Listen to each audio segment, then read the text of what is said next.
Kemudian mulai hari Senin, seluruh pimpinan perusahaan yang diindikasikan berdasarkan kajian citra satelit berkontribusi menghadirkan log-log pada banjir tersebut, kami akan undang untuk dilakukan proses-proses penjelasan kepada Deputi Gakum, dan kami akan segera memulai langkah-langkah penyelidikan.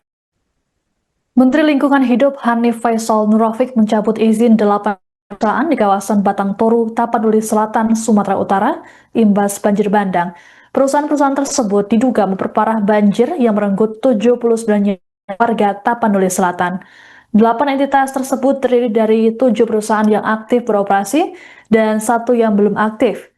Ditemui di Kompleks Senayan Jakarta Rabu 3 Desember, Hanif mengatakan bahwa pencabutan izin ini merupakan langkah awal pemerintah dalam menindak korporasi yang berkontribusi bencana ekologis. Selain pencabutan izin, Kementerian Lingkungan Hidup juga akan memanggil 8 perusahaan tersebut mulai Senin 8 Desember. Hanif juga mengultimatum pemerintah daerah yang kebijakannya ikut memperburuk kondisi landscape. Dijelaskan oleh Hanif bahwa selama 90 hingga 2024 terjadi pengurangan tutupan hutan dalam skala besar di Aceh, Sumatera Utara, dan Sumatera Barat. Berdasarkan data, wilayah Aceh kehilangan hutan seluas 14.000 hektar, kemudian di Batang Toru, Tapsel sebanyak 19.000 hektar, dan Jember sebanyak 10.521 hektar. Kondisi ini membuat ketiga wilayah tersebut rentan ketika curah hujan tinggi. Menegaskan pihaknya menyiapkan sanksi tegas untuk Pemda buntut temuan tersebut. Adapun sanksi berupa pengembalian status hutan hingga denda.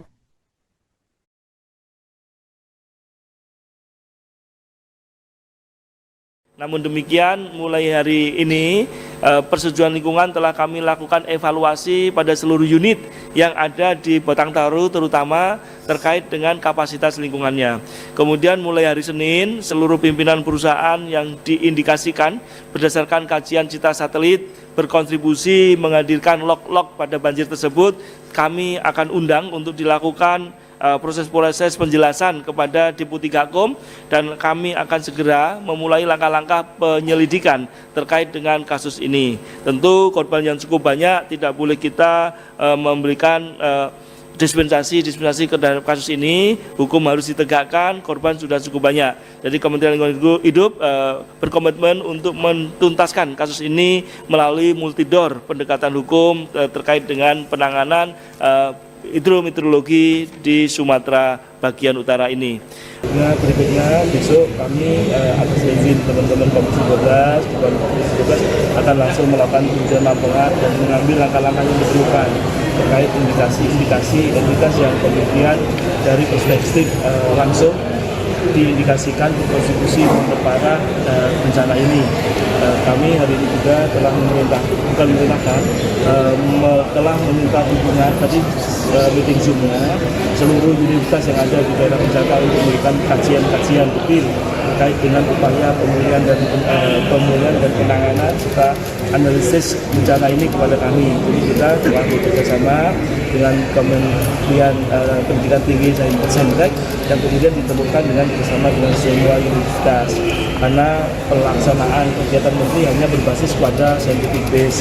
Kami tidak mengambil langkah-langkah dengan perspektif dari menteri, tapi perspektif dari semua expert yang memiliki kapasitas untuk memberikan rekomendasi kepada menteri terhadap langkah-langkah yang diberikan. Perhatian serius, memang kami fokuskan dulu di tahap satu ini ke Batang Toru karena landscape-nya yang cukup unik ya, karena seperti gini, semua airnya masuk ke tengah dan di tengah ini kota-kota itu berada, sehingga kita perlu melakukan langkah-langkah serius karena berdasarkan kajian peta satelit kami di bagian hulu yang harusnya berupa hutan ini fungsinya secara tata ruang untuk kepada pertanian lahan kering dan pertanian lahan basah, padahal tempatnya di puncak ya, sehingga begitu terjadi bencana ya seperti ini. Kemudian ada indikasi pembukaan sumber sawit yang menyisakan log-log yang juga karena memang kan zero burning, sehingga kayu itu tidak dibakar tapi didinginkan. Nah, ternyata banjirnya yang cukup besar mendorong itu menjadi bencana berlipat lipat. Ini juga kami akan cek. Jadi semua potensi akan kami cek.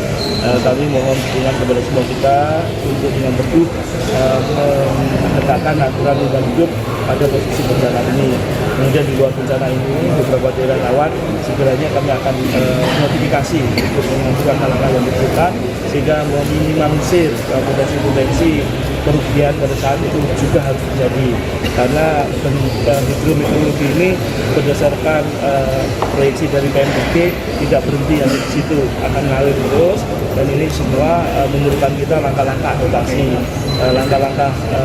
adaptasi harus kita kedepankan untuk menangani ini meskipun langkah-langkah mitigasi tetap kita lakukan, tetapi langkah adaptasi yang selama ini agak tertinggal kita naikkan skalanya sehingga bencana-bencana ini harus kita hadapi duluan daripada kita negosiasi yang tidak berkesudahan. Yang ada di depan kita adalah bencana karena ada daerah tropis, pulaunya ada 17.000, kemudian berhadapan dengan 2 samudra penting, maka itu potensi bencananya cukup besar sehingga adaptasi kita harus kita tingkatkan. Itu mungkin yang tadi kami lakukan. Iya Pak, penugasan sedikit Pak mengenai surat panggilan itu berarti maksudnya soal dugaan pembalakan liar. Dugaan memperparah bencana ini. Jadi terkait liar dan tidak liar, kami tidak melihat itu. Silakan izinnya ada, tetapi kalau menimbulkan kerusakan lingkungan itu urusan lingkungan itu. Ya. Ini akan terus berkembang. Saat ini baru terdata 7 dari 8. 8-nya sebenarnya belum aktif, tapi kami akan dalami lagi. Jadi ini yang di Batang Taru ya. Tetapi tentu kita harus adil.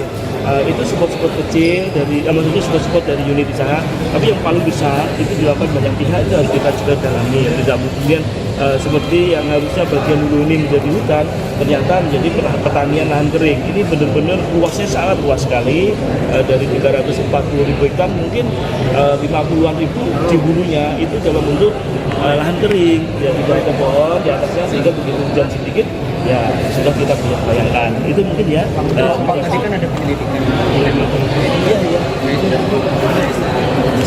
Kita ada 3 hal, jadi dos, jadi mulai dari sanksi administrasi kita akan kenakan ke pemerintah daerah. Jadi tidak lupa, kami tidak akan ragu-ragu memberikan sanksi ke pemerintah daerah bila mana berdasarkan kajian publik dia kebijakannya memperburuk kondisi landscape. Kemudian sanksi persengketaan lingkungan hidup. Kondisi bencana yang demikian itu kan harus ada yang memulihkan. Undang-Undang 32 menganut asas polluter pays. Jadi semua pencemar wajib membayar. Ini pasti kami tempuh. Kemudian yang terakhir, karena ini sudah menimbulkan korban jiwa, maka pendekatan pidananya akan muncul. Jadi ketiga-tiganya akan diterapkan oleh Kementerian Lingkungan Hidup untuk kemudian memberikan rasa.